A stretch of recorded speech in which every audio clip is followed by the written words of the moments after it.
Nous venons de valider le plan national de riposte contre le Mpox, qui est communément appelé la variole du singe. Nous allons nous référer sur ce plan pendant 6 mois.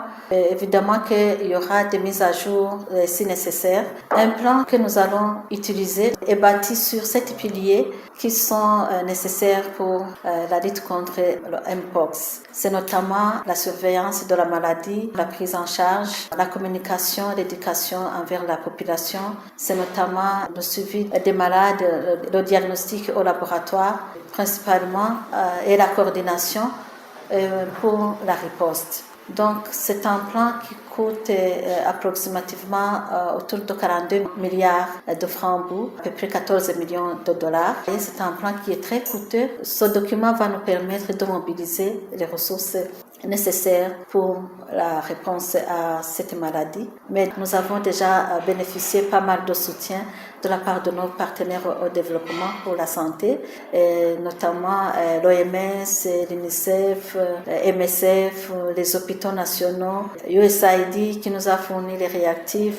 Et depuis que nous avons déclaré la maladie depuis le 25 juillet, nous avons déjà bénéficié beaucoup de soutien de la part de nos partenaires au développement. Et le gouvernement du Burundi a aussi utilisé le budget qui était prévu pour les urgences au niveau de l'INSP dans la direction du COUSP, donc du Centre des opérations des urgences au niveau du Burundi. Et maintenant aussi, le gouvernement vient de prendre disponible un budget conséquent, autour de 2 milliards pour nous aider à combattre cette maladie.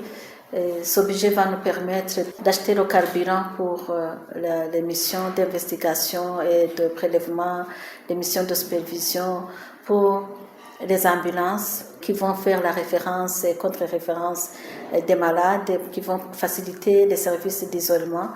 Et ce budget va nous aider aussi à acheter certains kits nécessaires pour la pulvérisation dans les ménages, et aussi la collation du personnel et des agents de santé qui vont nous aider à tracer les contacts et à éduquer la population, à mener des séances de sensibilisation. Donc, nous sommes préparés déjà à faire face à cette maladie de monkeypox. Donc, le plan a déjà commencé à être mis en œuvre, mais le document va nous aider officiellement à mobiliser d'autres financements auprès de nos bailleurs et de nos partenaires au développement. C'est une maladie qui se propage très rapidement. Jusqu'à présent, ça fait seulement 12 jours et nous avons déjà enregistré 55 cas positifs. Ça se propage vraiment très rapidement.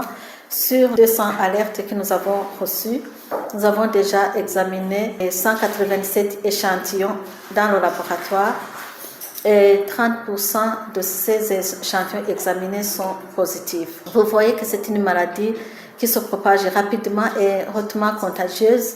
Donc, nous interpellons la population à observer les mesures de prévention, les mesures simples que le ministère de la Santé a communiquées à la population, notamment se laver fréquemment les mains avec de l'eau propre et du savon, se désinfecter les mains si possible, si on a le désinfectant, et éviter la promiscuité au niveau des églises, au niveau du marché, au niveau des écoles. Ne fût-ce qu'observer vraiment ces mesures simples et préventives va nous aider à couper vraiment la transmission, la propagation de cette maladie. La prise en charge de cette maladie est très coûteuse. Ça demande beaucoup de fonds, surtout quand le malade est déjà dans le stade sévère, où il présente beaucoup de plaies, des complications au niveau de la bouche, au niveau des autres organes internes, au niveau des yeux, au niveau du pulmonaire. Donc, quand le malade est déjà dans le stade de complications, il nécessite beaucoup de soins au niveau de l'hôpital. C'est-à-dire que la prise en charge est effectivement coûteuse, mais cependant, la prise en charge est déclarée gratuite parce que nous sommes dans une phase d'épidémie. Donc, nous avons pris la décision, le gouvernement avec les partenaires, de prendre en charge gratuitement les patients. C'est pour cela que nous lançons un appel à tous les malades et à tous les cas suspects au niveau de la communauté, donc se rendre rapidement au niveau de structures de soins les plus proches, sans attendre que la maladie s'aggrave. Donc, que la population n'ait pas peur de consulter les hôpitaux et les centres de santé, parce que la prise en charge sera gratuite pendant cette période d'épidémie. C'est une maladie dont le réservoir du virus et aussi des animaux et des hommes. Du côté santé animale, nous sommes en train de collaborer avec le département de l'élevage au niveau du ministère de l'Agriculture et de l'Environnement. Nous avons commencé déjà à travailler ensemble depuis que nous avons mis en place le système de plateforme de One Health. Et maintenant, nous avons travaillé côte à côte pour élaborer le plan de riposte. Nous allons continuer à travailler ensemble. Le budget que nous allons mobiliser va servir aussi au niveau du département de l'élevage pour aller suivre selon leur technologie la maladie au niveau des animaux parce qu'il faut qu'on coupe la chaîne chez les humains et chez les animaux.